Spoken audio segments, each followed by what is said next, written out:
In the early 1900s, the world stood on the edge of a new era, an age of invention, confidence, and wonder. At the heart of this progress was a ship that promised to redefine luxury and safety, the RMS Titanic. Built by Harland and Wolff in Belfast, Ireland, and owned by the White Star Line, the Titanic was a masterpiece of human engineering. 82 feet long, 175 feet tall, and weighing over 46,000 tons. She was called the Ship of Dreams, and many believed she was truly unsinkable. The voyage begins on April 10, 1912. The Titanic departed Southampton, England, bound for New York City. Her passengers represented every layer of society, from the wealthiest elites to immigrants seeking a new life in America.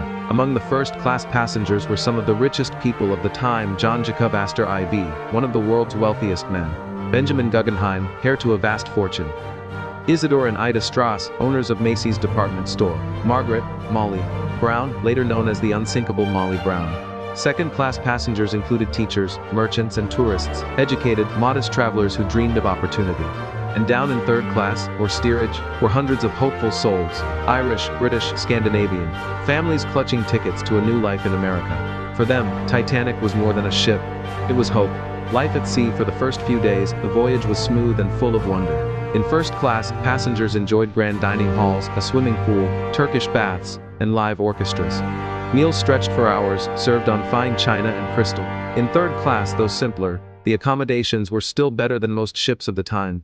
Shared cabins, hearty meals, laughter, and music echoing through the lower decks. Captain Edward J. Smith, a veteran of the sea, commanded with calm authority. The Titanic cruised at a steady 22 knots, cutting through the cold Atlantic waters as passengers wrote letters, walked the decks, and marveled at the endless horizon. The warnings ignored, but even as luxury and laughter filled the air, danger drifted silently ahead. Throughout April 14, Titanic received 6 warnings of icebergs from nearby ships. One message from the Californian warned of a field of ice directly in the ship's path. But it was never taken seriously. That evening, the sea was eerily calm. No waves, no moon, just stars reflecting on a black mirror of water. Captain Smith retired to his quarters, and the bridge was quiet. The collision, at 11:40 p.m., Lookout Frederick Fleet spotted something pale and massive ahead. "Iceberg, right ahead!" he shouted. First Officer William Murdoch ordered, "Hard to starboard," and reversed the engines. But it was too late. The iceberg scraped along the ship's starboard side, tearing open 5 watertight compartments. The Titanic could float with 4 flooded, but not 5. She was doomed. The sinking within minutes, water began pouring into the lower decks. Passengers barely noticed at first. A strange shudder, a faint vibration.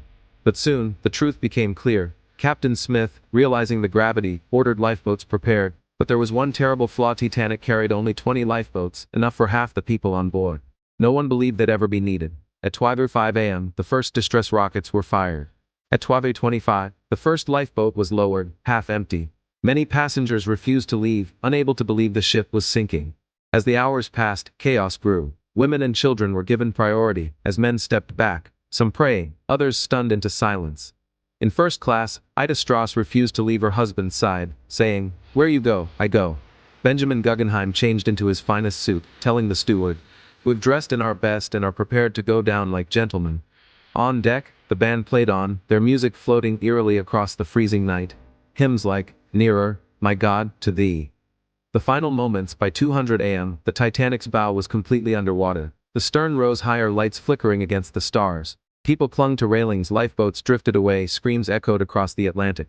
At 2:18 a.m., the ship broke apart, the stern lifting almost vertical before disappearing beneath the surface. The sound of the breaking hull was described as thunder beneath the sea. At 20:20 a.m., the Titanic was gone. More than 1,500 lives were lost. Only 705 survivors were pulled from the icy waters. Most rescued by the ship Carpathia, which arrived nearly 2 hours later. The aftermath: the world woke to tragedy. Newspapers called it the ship that God himself could not sink. Investigations revealed arrogance, poor safety measures, and misplaced faith in technology. The Titanic's story became more than a disaster. It became a lesson in human pride, fragility, and the illusion of control. In 1985, explorer Robert Ballard discovered the wreck of the Titanic, resting 2.5 miles beneath the ocean. The ship, split in two, lies silently on the sea, her grand halls now home to coral and rust. Even after a century, her story endures, not just as tragedy, but as a symbol of human ambition, courage, and heartbreak. The Titanic reminds us that every dream, no matter how grand, must face the power of nature and fate. And so, the echo of her story drifts forever through time. a ghostly whisper beneath the waves.